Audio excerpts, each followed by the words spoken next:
Ahoy there, crew! I'm Joshua Orro, the Mustang Prince, and welcome to Mustang Prince Orro Reports. Today, I'd like to discuss a ride from Disneyland that just turned 50 years old this year, the Pirates of the Caribbean. This ride opened in 1967, and it was the last attraction whose construction was overseen by Walt Disney, who died 3 months before it opened. The ride tells the story of a band of pirates and their troubles and exploits.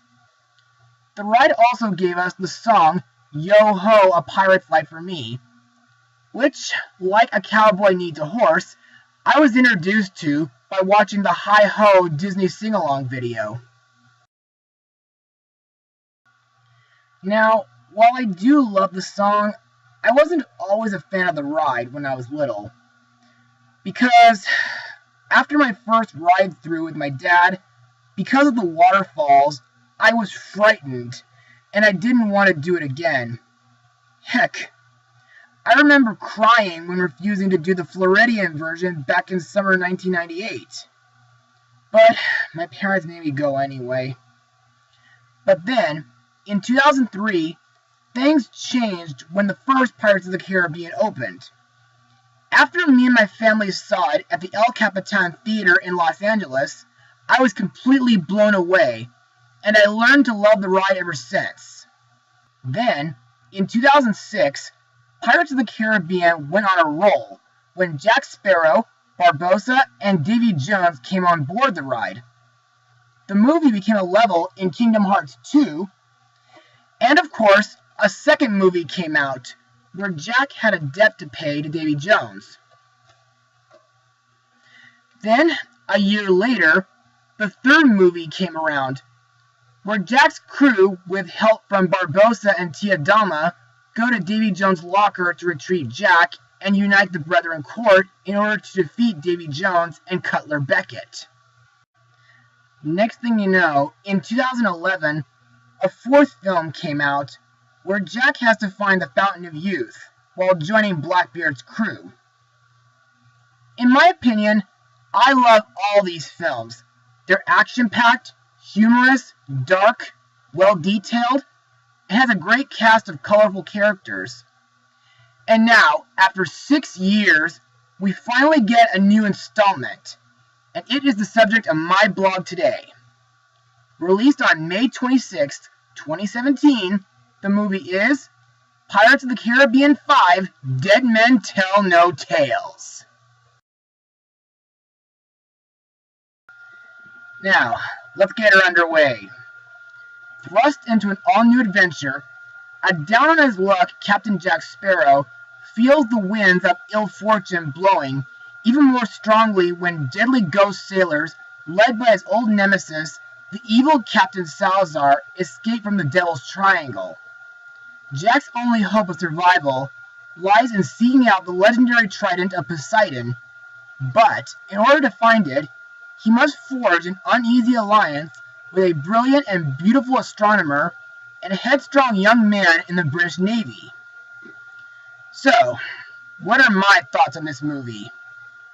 Well, to me, this was a really thrilling movie. Plus, not only is this film better than the fourth film, but it's a much better film than what Blue Sky gave us last year. But, in order to fully explain why I love this movie, let's move on to Mustang Notes. Shortly before the release of On Stranger Tides in 2011, the cast and crew of the fourth film were told to set aside time in the near future, as Walt Disney Pictures intended to shoot a fifth and sixth film back-to-back. However, it was later stated that only a fifth film was in the works. On January 11, 2013, Jeff Nathanson signed on to write the script for the film. Rob Marshall, the director of the last film, was believed to return to direct, but he declined after he chose to direct Into the Woods in 2014.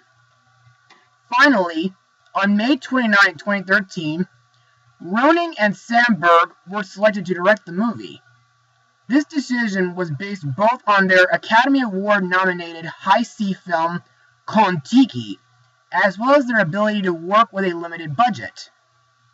On January 15, 2014, the directors confirmed that shooting would take place in Puerto Rico and New Orleans, and Bruckheimer had previously mentioned that there might be a sequence in Louisiana. However, a spokesman for the Australian Arts Minister, George Brandis, confirmed that the fifth installment was set to shoot exclusively in Australia after the government agreed to repurpose $20 million of tax incentives originally intended for the remake of 20,000 Leagues Under the Sea, thus edging out Mexico and South Africa as filming locations.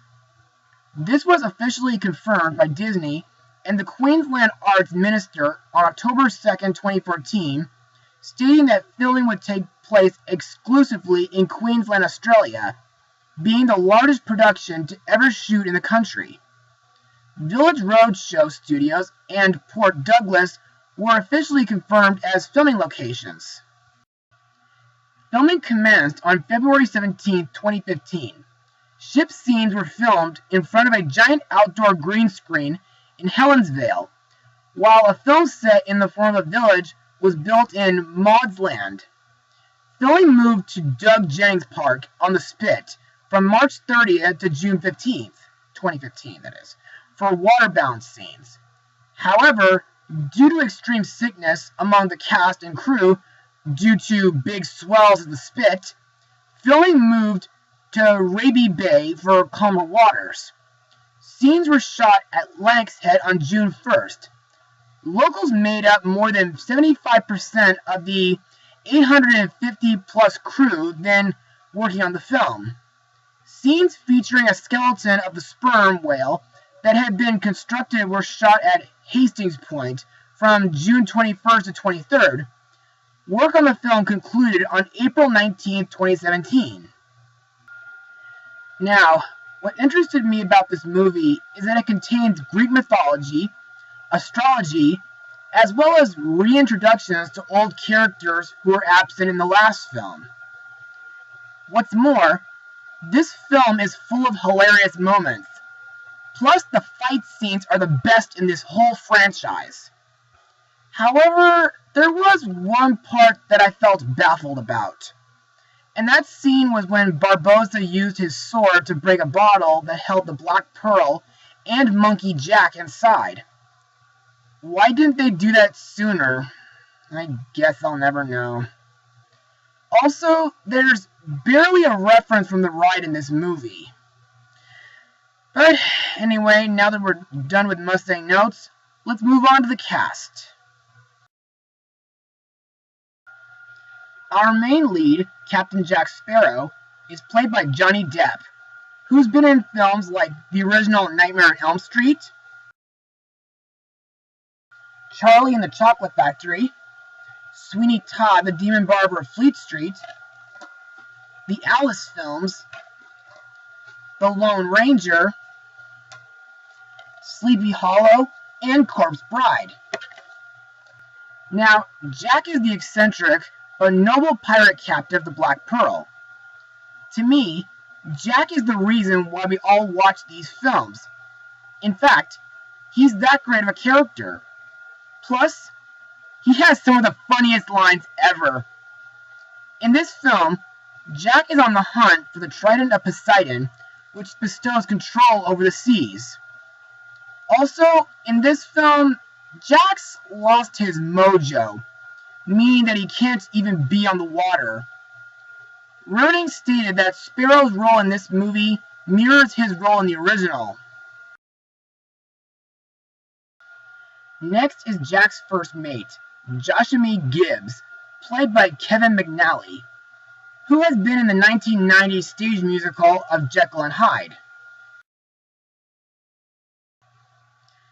To me, Gibbs is one of my favorite characters in Jack's crew, because he's very knowledgeable and he's very loyal to Jack. Next is Captain Hector Barbossa, played by Jeffrey Rush, whom before the first movie voiced Nigel in Finding Nemo. Barbossa is the one-legged pirate captain of the Queen Anne's Revenge, former captain of the Black Pearl, and Jack's former rival turned ally. In this film, Barbossa has become extremely wealthy since the previous film, with Rush referring to him as a corporate pirate, having amassed a fleet of ships under his command, and encrusting his peg leg with jewels. Next is Captain Will Turner, played by Orlando Bloom, best known from the Lord of the Rings trilogy. Will is a blacksmith turned pirate who is transformed into the captain of the Flying Dutchman at the end of the third movie. Speaking about his possible return to the franchise, Bloom stated that he would love to portray a character outside of his usual role types as a good-looking hero. Next we come to the new villain, Captain Armando Salazar, played by Javier Bardem, who has been in the James Bond film Skyfall. Salazar is a powerful undead pirate hunter of the Spanish Navy who is trapped in the Devil's Triangle. After escaping, he seeks the Trident of Poseidon to wipe out all piracy and exact revenge on Jack Sparrow. In my opinion, unlike most ghost characters I've seen in films, from the Harry Potter series or the Haunted Mansion, Salazar is quite different. He's frightening, with a cracked pale face, levitating hair. Also, his body looks like it's covered in volcanic ash. Next we have Will and Elizabeth's son, Henry Turner, played by Brenton Thwaites. I hope I'm pronouncing that right. Who you may remember as Prince Philip from Maleficent. Henry is a young man who tries to reconnect with his father. He struggles to break a curse that is preventing him from doing so. To me, Henry shares a lot of similarities to Will. He's brave, well-trained with a sword, and it's cool that he's read every book that involves ocean curses. Next is Karina Smith, a feisty astronomer played by Kaya Scodelario, whom I know from the 2010 Clash of the Titans film. According to Scodelario, she's an academic, and she's fighting for the right to study at university, because women couldn't at the time. So she's on her own journey looking for the Trident of Poseidon, and she has a diary with clues. Other members of the cast include Keira Knightley as Elizabeth Swan Turner, Will's wife, Golshifteh Farhadi as the sea witch Shansa, and of course, former Beatle Paul McCartney as Jack's uncle. Wow! First Rolling Stone Keith Richards playing Jack's father, and now a Beatle is Jack's uncle? Gee, I guess Johnny Depp loves rock stars. And now, let's move on to my final words. Overall, Pirates of the Caribbean 5, Dead Men Tell No Tales, is an absolute blast in this franchise, and it's an extraordinary film for the whole family. It has great action, memorable characters, old and new, hilarious moments, and I like the use of Greek mythology and astronomy in this film. If you want a rip-roaring good time, then go see this film. You won't be sorry. I give it a rating of 87% out of 100. Well, that's it for today, mateys. Be sure to join me again for my next vlog. Mustang Power!